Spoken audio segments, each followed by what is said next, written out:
seën op ons erediens.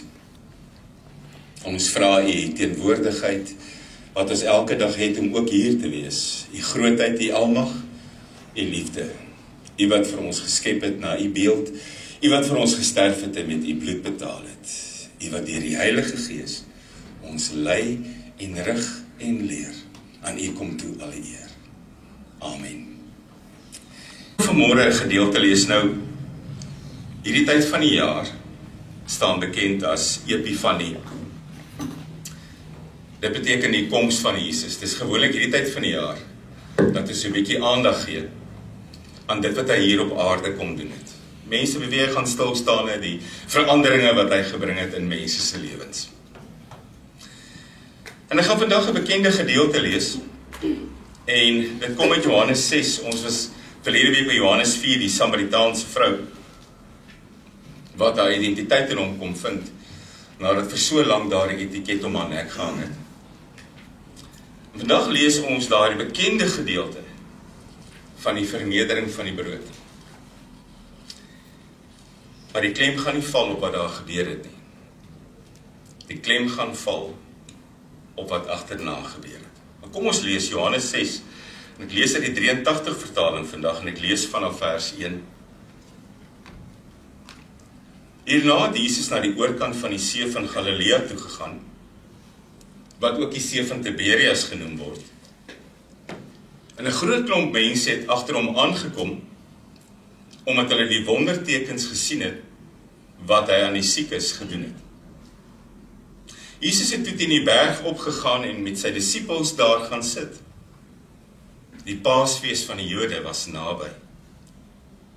Toe Jesus rondkyk en sien dat 'n groot klomp mense na hom toe aankom, sê hy vir Filippus, waar kan ons brood gaan koop, sodat die mense kan eet? En dit het hy net gesê om hom op die proef te stel, want hy het self goed geweet wat hy gaan doen. Filippus antwoord hom toe, 200 mense se dagloon is nie eers genoeg om elkeen van hulle 'n stukkie brood te laat kry nie.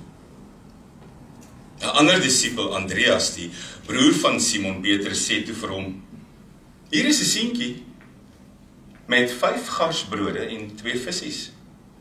Maar wat is dit vir so baie mense? En toe sê Jesus, laat die mense gaan sit. En daar was baie gras op daardie plek en die mense het gaan sit. Die mans alleen was omtrent 5000. Daarna het Jesus die brood geneem, God daarvoor gedank, en dit uitgedeel aan die mense wat daar gesit het, en net so ook soveel van die vis as wat hulle wou hê. Nadat die mense versadig was, sê hy vir sy disippels, maak die stukke bymekaar wat oorgebly het, sodat daar niks verlore gaan nie. Hulle het dit toe bymekaar gemaak, daar was 12 mandjies vol, met die stukke wat van die 5 garsbrode oorgebly het, nadat die mense klaar geëet het. Toe die mense die wonderteken sien wat Jesus gedoen het, het hulle gesê, hy is werklik die profeet, die een wat na die wêreld toe moes kom. Toe Jesus merk dat hulle hom met geweld wil kom koning maak, het hy verder die berg opgegaan. Hy alleen. Ek lees vandag net tot hier, geliefdes. Here, U sê dit self. U het gekom sodat ons kan ontvang wat net U kon gee. Ware liefde, Here. Ware offer. 'n oomblik wat ons almal se lewens verander het. En ek weet, Here, ek word baie keer blind gemaak deur dit wat ek elke dag hier in die wêreld beleef. Want U sien, ongelukkig is my agenda iets wat bitter vinnig volgemaak kan word deur dit wat na my kant toe kom. Dit wat ek in die wêreld beleef. Dit wat ek moet doen. Die probleme wat ek moet oplos, die krisisse wat ek moet hanteer. En soms vergeet ek wat U vir my gedoen het. Wie kan dit ooit nadoen? En selfs al wil iemand anders hulle lewe vir my gee, sal dit nie 'n sondelose mens wees, Here, wat dit doen nie. U, die lam van God, onberispelik rein, sondeloos, het u lewe vir my gegee. U het my gewys waar ware liefde heers, is daar vrede. U het my gewys hoe lyk dit wanneer iemand alles gee. En ek wil dit vandag 'n slag vir myself sê. Maak nie saak wat met my gebeur nie. Maak nie saak of ek deur 'n moeilike tyd gaan by die werk nie, of deur 'n moeilike tyd gaan by die huis nie, of daar uitdagings is wat my tyd vat, of goed wat my bekommerd maak nie. Niks kan ooit wegvat wat u vir my gegee het nie. En dit vul my met 'n dankbaarheid, Here, wat baie, baie diep sit. Dankie dat ek werd genoeg was.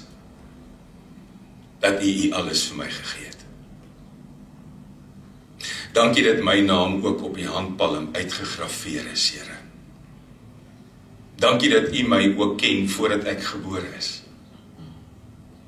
Dankie, Here, dat u my lewensdae ken.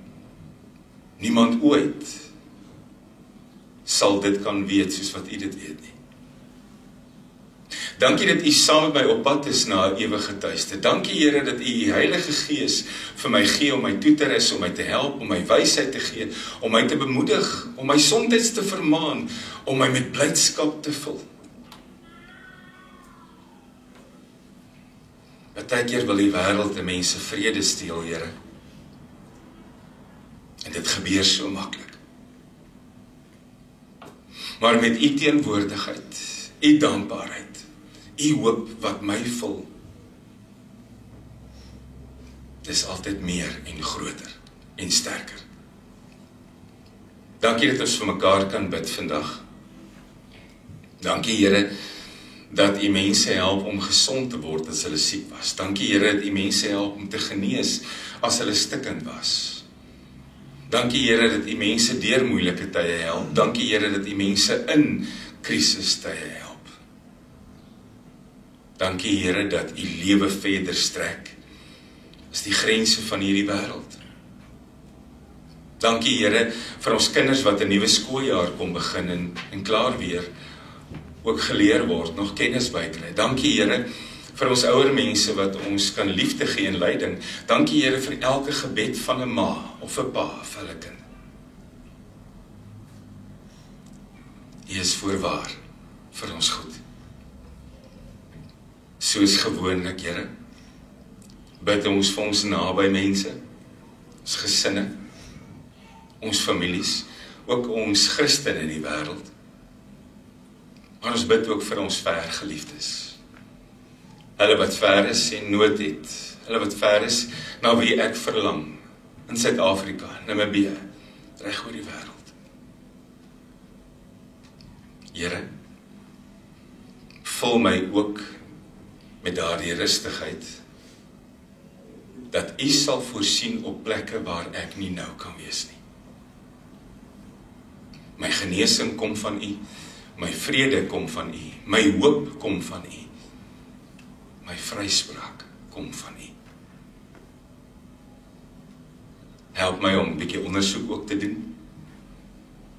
Help my, Here, om dit wat skeiding bring tussen my en u aan te spreek, met berou, erkenning. En help my om my vergifnis by die een plek te vind waar dit altyd lê.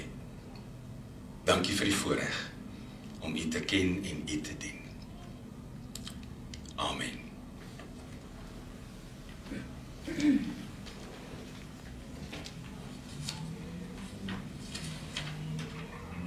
Ek het net die woord epifanie gebruik, dit kom van epifania, wat beteken verskyning of manifestasie.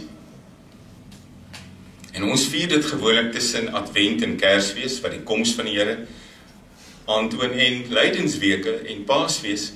Eerste Lydensweek is in die begin van Maart, dis amper hier. So tussen Advent en Kersfees die koms van die Here, en Lydensweek en Paasfees die groot offer van die Here, lê Epifanie, die verskyning van die Here. Hoe het Jesus opgetree op aarde? Wat het gebeur toe God mens word? Want dit is presies wat ons van lees. Johannes 1, God het mens geword en onder ons kom woon. En God het nie net daardeur sy heerskappy kom vestig nie. God het nie net die koninkryk van die Here begin daardeur nie. Hy het ook kom wys, hoe lyk God? Hoe tree God op as gewone mens?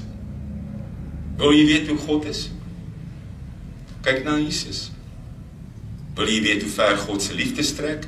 Hoe ver God se vergifnis strek? Hoe God met mense werk? Kyk na Jesus. Maar nou kom daar 'n oomblik ook in Jesus se lewe, die eerste 30 jaar van sy lewe, spandeer hy in Nasaret. Hy is die oudste kind van Josef en Maria, en ons kom agter, Josef het waarskynlik op 'n vroeë ouderdom gesterf. Gewoonlik het die oudste kind dan oorgeneem, en hy het gewoonlik in die voetspore van sy pa gevolg. Oudste kinders het gewoonlik gedoen wat hulle paas gedoen het. So, Jesus was ook skrynwerker.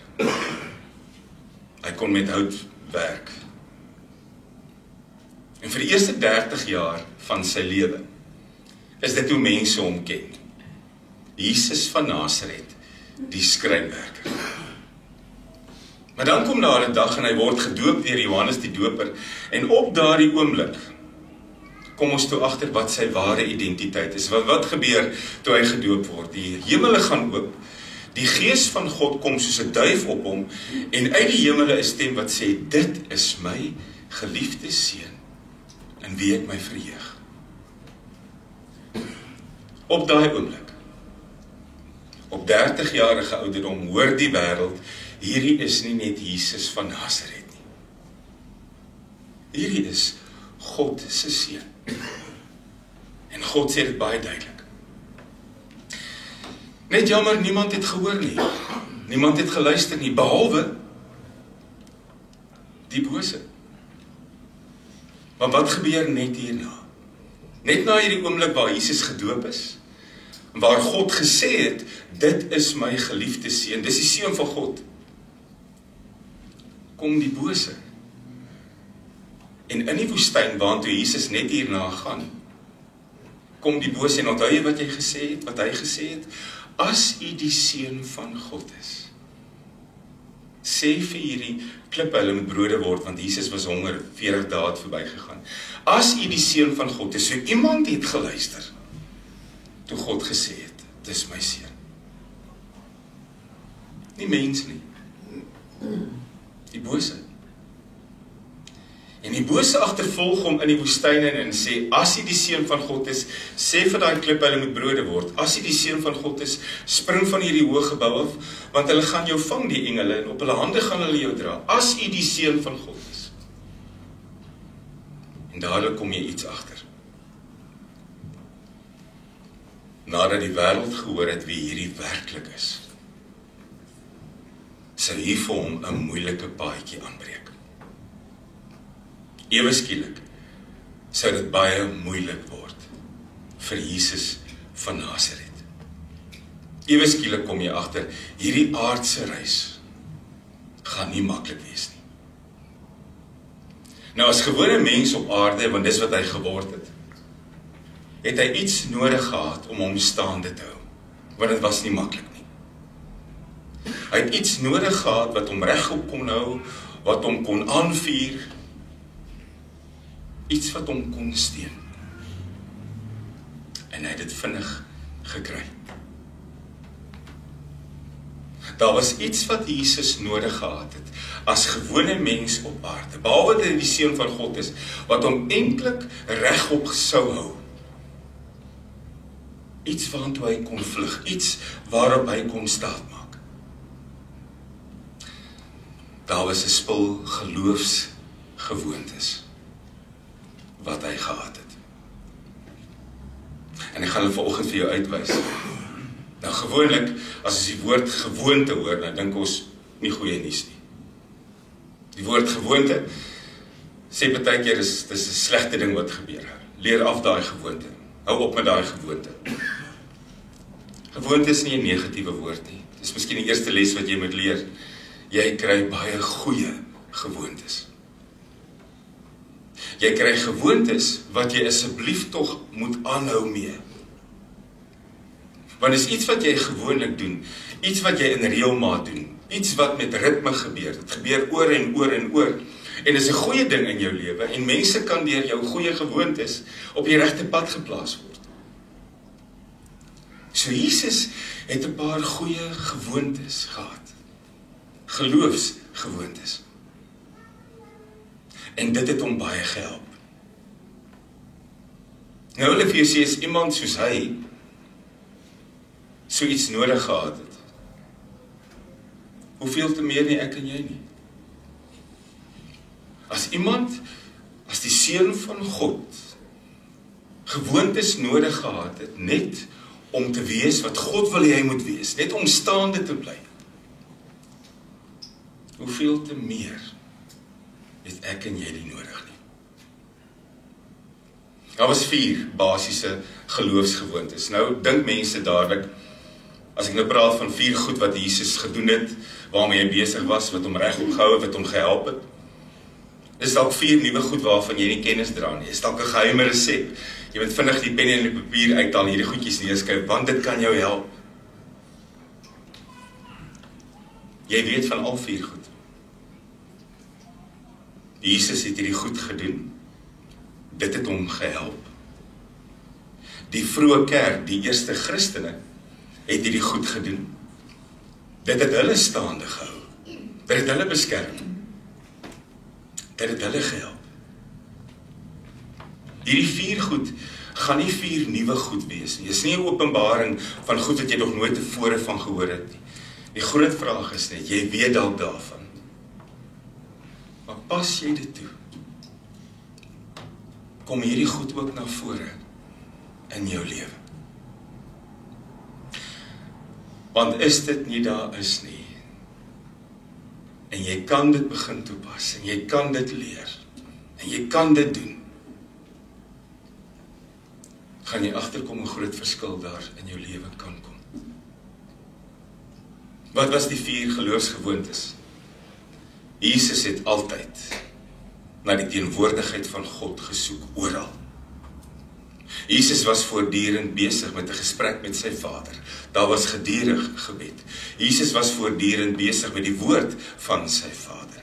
En Jesus was gedurig besig met gemeenskap met medegelowiges. Jesus se lewe was gewoonlik gevul met mense wat God ook geken en gedien het. Dis die 4 goed. Teenwoordigheid van God, gesprek met God, besig wees met sy woord en die gemeenskap van gelowiges. Nou kom ek wys vir jou wat gebeur het. As jy die 4 evangelies lees, die 4 eerste boeke in die Nuwe Testament, Matteus en Markus en Lukas en Johannes, die 4 mense wat Jesus se lewe neergeskryf het, kom jy een ding vinnig agter. Jesus het hom dikwels van mense en skares en werk en sy bediening onttrek. Dikwels. So nou dan lees mense gedeelte en dan kom jy agter, hy is teen die berg op, of hy is na 'n afgeleë plek, en dan dink jy, dit was maar 'n paar afgesonderde kere. Hierdie goed het gereeld gebeur. Jesus het homself gereeld aan skares en mense wat sy tyd wou hê en sy aandag wou hê, want elkeen wou 'n stukkie van hom hê toe die groot skares gekom het. Jesus het hom gedurig van hulle onttrek. Want hierdie ouens het gekom met groot probleme. Dit was stikkendes en verwerktes en beswaardes. En soos ons sopas gesien het ook in Johannes 6, dit was honger mense. Johannes 6 is seker een van die mooiste gedeeltes in die woord van God. Want binne in een oomblik gaan jy van gebrek tot 'n massiewe oorvloed. Aan die begin 'n probleem, 2 kante. Aan die een kant 'n massiewe groot hongerskare. Die mans alleen 5000, soos praat ten minste van 'n skare van 20-30.000 mense wat agter Jesus aanloop. Hulle is warm, hulle is dors, hulle is honger. En aan die ander kant, 'n seentjie ewe skielik, met 2 visse en 5 broodjies.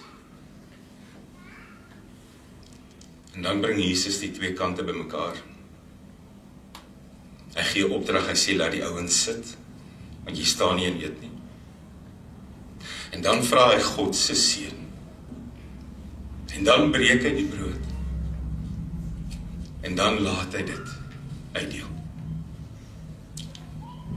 Daar bly 12 mandjies oorskiet oor. En ewe skielik, vers 14, gaan hierdie ouens se oë oop. Hy is waarlik die profeet wat na die wêreld toe moes kom. Hulle oë gaan nie oop as hy praat nie, hulle oë gaan oop toe hierdie paar vissies en hierdie broodjies so baie word. En dan lees ons vers 15. Jesus het dadelik besef, hierdie ouens wil hom nou gryp, met geweld gryp en koning maak. Want hy moet weer en weer en weer en weer doen wat hy sopas gedoen het. En dan lees ons, het hy teen die berg opgegaan. Net hy alleen. Omdat hy in die teenwoordigheid van God geleef het, kon hy ook in hierdie oomblik in die teenwoordigheid van God gaan skuil. Hy kon sy toevlug by God gaan soek. Sy rustigheid, vrede vir sy siel. Hy kon by God gaan en hom onttrek van hierdie wêreldse geraas. Hy kon by God gaan en hom onttrek van elke mens wat sy eie agenda het, wat iets by hom soek, wat iets by hom wil hê. Hy kon sy stilte tyd in God se teenwoordigheid gaan kry. Hierdie selfde gedagte word baie mooi opgesom in Lukas 5 vers 15. Luister mooi. Soos die nuus oor hom versprei het, staan daar. Het groot skares mense om Jesus saamgedrom om na hom te luister en om deur hom genees te word. Maar dan staan daar, hy het hom egter gereeld teruggetrek na afgeleë gebiede toe waar hy met God kon verkeer. Hy het hom gereeld teruggetrek. Was nie 'n uitsondering nie. Dit was die reëlmaat. Dit het gereeld gebeur. Was nie 1 of 2 of 3 keer nie. Dit het waarskynlik 'n paar keer 'n week gebeur. Dit was vir hom nodig om dit te doen. En ek wil weer vra, as dit vir hom nodig was, wie dink ek is ek om te dink dat dit nie vir my nodig is? Hy het hom gereeld teruggetrek, net hy alleen in die teenwoordigheid van God, stil word voor God. Ek moet dit begin doen. Ek moet dit in my routine begin inwerk. Ek moet my gedagtes by God kry. Want dadelik kom die vraag, ek is 'n besige mens, ek het klein kindertjies, waar, wanneer, hoe en waar, Here? Snaaks hierdie vraag kom net by mense op. As jy vinnig na Facebook wil kyk om te sê, weet nou wie wat gepost, of vinnig na WhatsApp wil kyk om te sien watter familie praat nou terug, of vinnig in TikTok wat is niet nie, dan vra mense nie waar, wanneer en wat nie. Kry jou gedagtes in stilte by God uit. Kolossense 3, bekende vers, gedeelte. Julle is saam met Jesus opgewek uit die dood. Fokus nou op dit. Fokus op die dinge daarbo, bedink die dinge daarbo, nie die dinge van die wêreld nie. Nou dink die Amerikaners, as hulle hierdie versie lees, hulle moet boeke skryf oor die hemel, dis nie waaroor hierdie vers gaan nie. Kry jou gedagtes by God uit. Hoe begin 'n mens? 'n Groot fondasie hiervan is dankbaarheid. wees vir 'n slag dankbaar oor dit wat jy het en dit wat jy is. Selfs in die grootste storm hier buite, daar's altyd rede om dankbaar te wees oor iets. Al is dit net dat jy nog asemhaal en dat elke dag 'n dag nader is aan jou ewige tuiste. Dis genoeg rede om dankbaar te wees. Hoe kry ek my gedagtes by God uit? Begin by dankbaarheid. Jy sien die wêreld hier buite wil ons altyd laat fokus op dinge wat nie reg is nie. Dinge wat pla, dinge wat verkeerd loop, dinge wat seermaak, dinge wat teleurstel, dinge wat my kan onderkry. Kry jou gedagtes by God uit. Die stil oomblikke saam met God vat nie die moeilike weg nie. Dit plaas alles net in perspektief. Maak nie saak wat met jou gebeur nie. Niemand kan wegvat wat Jesus vir jou gedoen het nie. Laat my dink. Waarmee maak ek my gedagtes vol? Maar jy sien, bekommernis en besorgdheid en angs gryp nooit net 'n pinkie nie. Is nie pinkiespelers nie. Hulle gryp altyd die hand. Hulle vat altyd oor. Wanneer laas het jy in stilte jou in dankbaarheid verwonder aan sy teenwoordigheid? 'n tweede gewoonte van Jesus, gebed, voortdurende gebed. En jy gaan dit baie kry in die Grieks. Die woord is soos gewoonlik, kata to ethos. Soos gewoonlik het Jesus die nag deurgebring in gebed. Hy doen dit voordat hy die 12 disippels uitstuur. Ons lees daarvan Lukas 6 vers 12. Soos gewoonlik het hy die oggend toe dit nog stik donker was, tot God gebid. Soos gewoonlik. Hierdie gesprekke was iets wat sy hele lewe deursuur het. Want hierdie gebede was vir hom baie belangrik. Daar het gewoonlik 3 goed gebeur in die gesprekke met God. Jesus het hom in alles geken. Jesus het sy lyding gevra. En Jesus het sy krag by hom gekry. Dis wat gebeur het met elke gesprek. My vriend, gebed is nie 'n ritueel nie. As jy iemand is wat net aan tafel bid, dikwels nog 'n rympie ook. En as jy iemand is wat net bid die aand as jy jou kinders in die bed gaan sit met 'n slaaptydstorie,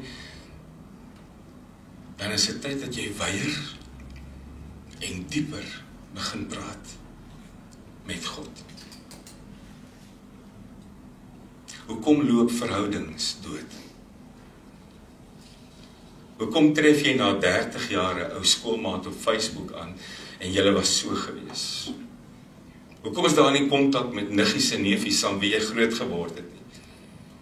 Hoekom is daar nie kontak met 'n groot vriend van jou saam wie jy om groot vure gesit het en groot planne gemaak het nie? Hoekom?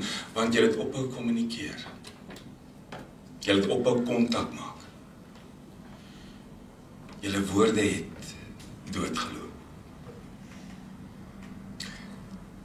Dieselfde kan gebeur in jou verhouding met God. Praat gereeld. Laat dit ook in jou lewe wees soos met Jesus, kata to ethos, soos gewoonlik. En vra vir sy lyding. Ken hom in alles. En verstom jou aan die krag wat net van hom af kan kom. 'n derde gewoonte wat Jesus gehad het, was voortdurend besig met die woord van God. Ons lees Lukas 2, almal ken dit. 'n 12-jarige seentjie.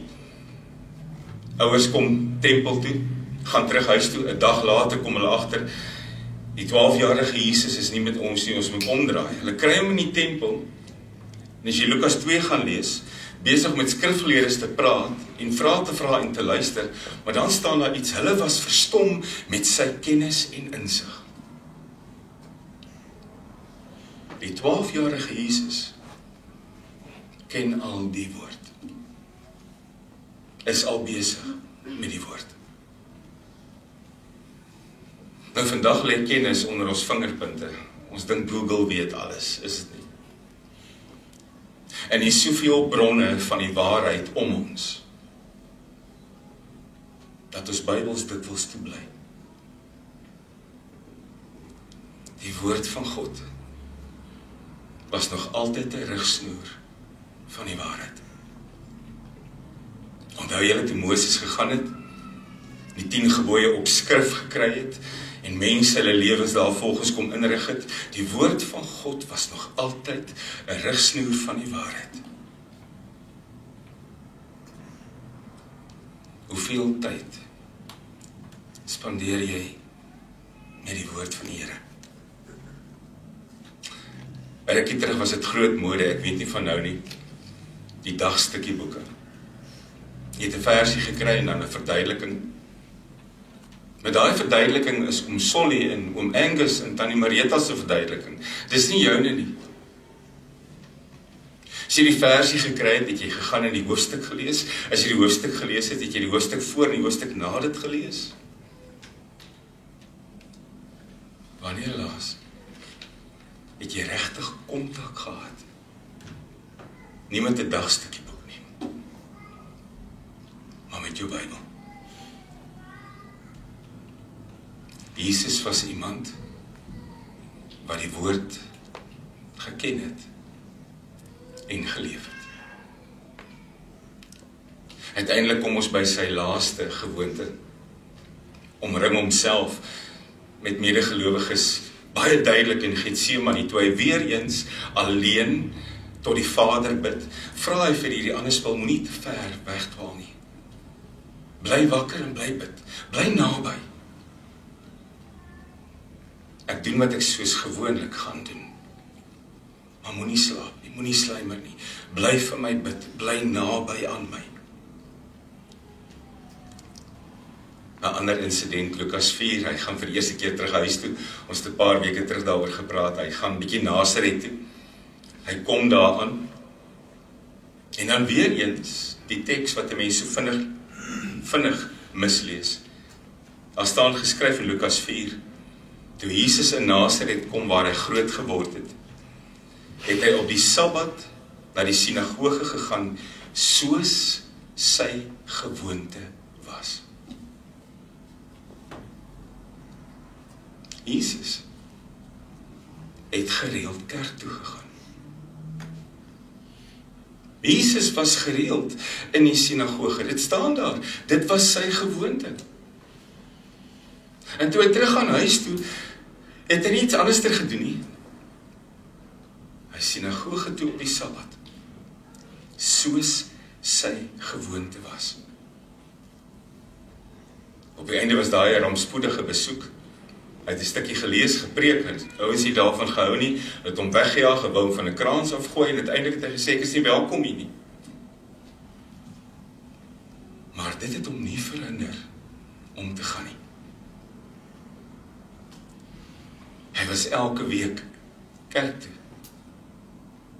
Dit was sy gewoonte, sy reëlmaat, sy routine. Baie mense het die mooi gewoonte om kerk toe te kom, prys die Here. Baie mense het die gewoonte om nie kerk toe te kom nie, dierbare mense. Maar hulle kom nie kerk toe nie. Want daar is 'n nuwe evangelie wat mense verkondig. Die kerk bring jou nie in die hemel nie. Dit staan nêrens in die Bybel nie. Maar dis die evangelie waar volgens hulle leef. En hulle verskonings sou nie van die kerk nie, sou nie van die dominee nie, sou nie van die medelidmate nie. Jy kry spul sondaars in die kerk. Weet jy hoe lyk die spul mense wat in daai tyd in die sinagoge was? Dit was mense wat Jesus probeer vasvra het, die wêreld vir hom moeilik gemaak het. Het hy weggebly van die sinagoge af? Nee. Soos sy gewoonte was.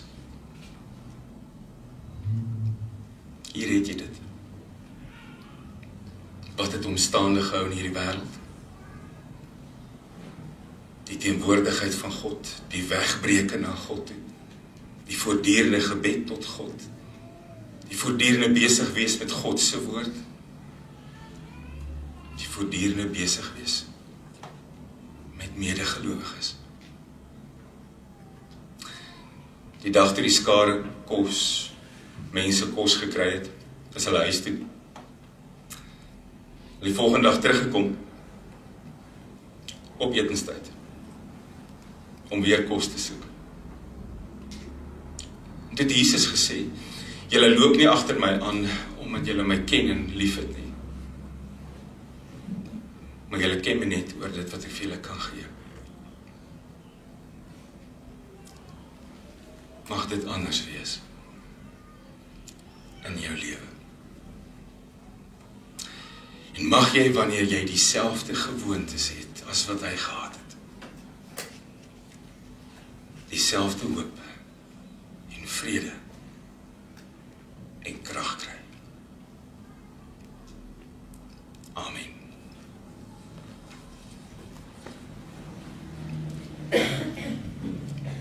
Een blote mens onder ons. Dis wat u kom word het. Epifanie, toe God mens word. Die goddelike krag was daar, maar versteek, verberg. Want as gewone mens moes u weet waardeur ek gaan, wat ek beleef. Ek leer vandag by u, Here. Ek wil ook doen wat u gedoen het. Ek wil ook my krag op so 'n manier kry, ek wil ook my vrede op so 'n manier vind. Ek wil ook op hierdie manier van God se teenwoordigheid getuig in my lewe. Rus my toe, met u Heilige Gees, om u vandag in my vandag te vind. Amen. Die seën van die Here, en elkeen van julle gaan in vrede. Die genade van ons Here Jesus Christus, die liefde van God ons Vader, en die gemeenskap van die Heilige Gees, sal met die elkeen bly wees.